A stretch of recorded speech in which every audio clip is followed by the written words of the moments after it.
Em entrevista recente, o técnico Tite disse que tem 7 jogadores do Galo em observação para serem convocados possivelmente para a seleção brasileira. E confesso que eu, pelo menos, contesto bastante essas escolhas.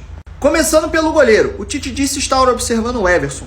Eu já contesto o fato do Everson ser um goleiro titular do Atlético Mineiro. Imagina para uma seleção brasileira. Não gosto.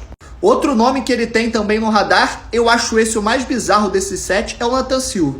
Hoje, se eu fosse treinador do Galo, o Nathan Silva não seria o meu titular no Galo. Imagina chegar numa seleção brasileira. O terceiro nome para mim faz muito sentido, para mim é titular absoluto do Galo e teria que estar na Copa, porque é o melhor lateral esquerdo do Brasil, Guilherme Arana. Para mim, esse nem se discute. O quarto e o quinto nome para mim já são polêmicos, porque ele fala de Alan e Jair. Acho que são muito bons jogadores, mas para a seleção brasileira eu pelo menos vejo uns 2, 3, 4 nomes na frente deles. Isso considerando só os que jogam no Brasil. Assim, de bate-pronto, Danilo e André para mim estão na frente de Alan e Jair. Então não vejo como o momento deles para serem observados. O sexto nome eu também acho meio bizarro. O Tite chegou até a falar bastante sobre as características e do quanto gosta do 1 contra 1 dele, que é o Keno.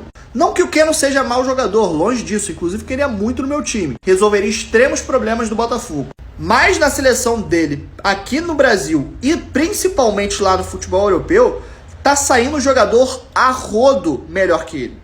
A gente tá falando de um setor que a gente tem Martinelli, Antony, David Neres, enfim, que são 3 jogadores que não costumam ser convocados com frequência para a seleção, vão uma hora ou outra, e para mim estão muito na frente do Keno. Bom jogador, mas passa longe de seleção brasileira. O sétimo e último nome, pra mim, faz muito sentido, que é o nome do Hulk. Você pode até não convocar ele, mas falar que ele não merece, que seria injusto uma convocação do Hulk, pelo que ele fez nos últimos 2 anos aqui no futebol brasileiro, aí sim eu não concordo. Não convocaria até, mas não acharia um absurdo que ele fosse convocado, como, por exemplo, acharia se o Alan fosse convocado, se o Jair, se o Keno, ou se o Nathan Silva ou o Everson fossem convocados. Então, desses 7 nomes, para ficar bem claro, que o Tite citou como possibilidade de serem convocados vindos do Atlético Mineiro, eu só convocaria o Guilherme Arana, com certeza, e talvez o Hulk. Mas assim, muito talvez, dependendo da situação, contando com lesões e tudo mais.